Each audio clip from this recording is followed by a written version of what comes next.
Alright, welcome back everybody. Sorry I've been gone for a while, but let's get started. Now this is Shinobi. It's not really technically a Shinobi game, but there was an arcade game called Shadow Dancer, where you were a ninja and you were guided by his faithful husky. It's basically the same as The Secret of Shinobi, and it's just as difficult. You have two modes to choose from, one which enables you to use ninja stars in the normal mode, or you can use a close combat sword attack in the non-shuriken mode, and it's really no different than asking a lonely neighborhood pedophile which candy he prefers to lure children, because it just seems like it's something you're supposed to have. Besides, why would I not want the shuriken stars? There's no reason not to have them, so why would you have the option not to have them in the game? It don't make any fucking sense to me. The first level looks really neat with the whole apocalyptic design and rotating flames. Your objective is to rescue hostages these bastards have confiscated, and if you can't beat John McClane or any other video game protagonist from 1988 to 1991 by saving them, then you're done. I don't know what happened to the law enforcement in New York either. Like, what really happened? Like, how did things get so bad to where all 10 million inhabitants of New York City have to rely on this one ninja who looks like Cole from the 1981 movie Enter the Ninja? I mean, he looks cool on the game, but it's really too unbelievable when I think about it. One thing you have to be mindful of, since this game is based on ninjas, is there will be a lot of jumping. But to go along with this jumping are some of the cheapest hits in video game history. You could be just a fraction away from the nearest enemy, and somehow their attacks will still land. Your first experience with this will be with the first boss, who looks like a villain off of Power Rangers. Now the unfair thing is whenever he causes these pillars to collapse from the ceilings, if you're not on the far left of the screen, you might as well use your special to avoid any possible detection. And doesn't this whole format look familiar? For some reason to me, he fights like that annoying assball from Wrath of the Black Manta. How original. But then again, in my old review, I joked about how Wrath of the Black Manta stole this from Shinobi. So, who knows? Level 2 was pretty simple and required you to do quite a bit of jumping behind platforms. The boss can get some really cheap hits if you don't steer away from him too. It's better not to use any shurikens if you want to get an extra one up. After each round, you get sent to a bonus stage where you're descending down a city building structure, shuriken more of these guys that look like silly putties from Power Rangers. Round 3 is when shit starts to get animalistic hard. Like this part right here. Fuck!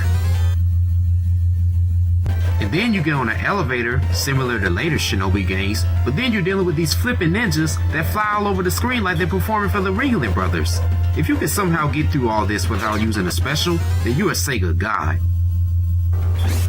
Or maybe not, because once you reach the top floor, you have to deal with this Wolverine Carrot Top cunt who's a pain in the cock.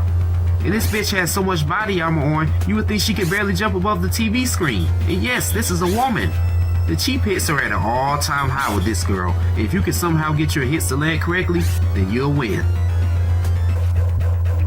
Man, round 4 is filled with a nutload of enemies that force you into inevitable deaths. If you're trying to force the policeman to fire, then you have to watch the red ninja, and as soon as you watch him, then you suddenly have to evade bullets, and as soon as you try to evade bullets, you suddenly have to deal with the swords and the flipping and all this shit. I mean, it's barely humanly possible to keep up with all of this, especially when you die in one fucking hit.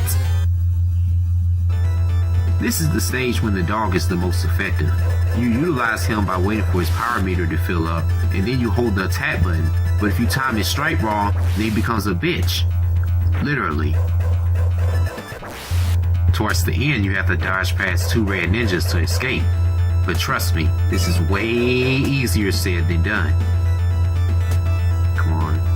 Go, go, go, go, go, go, go, go, go, go, go, go, go, go, yes! I knew all those years of shitty game platforming was gonna pay off. The next stage is tricky. First of all, enemies hide behind the background, so you can't really see them approaching. Fuck. See what I mean? And I swear on this part, you either have to use a special or die. It's no in between fucking around. The boss is easy, so don't worry about this Ferris wheel from hell. It's not really anything to worry about.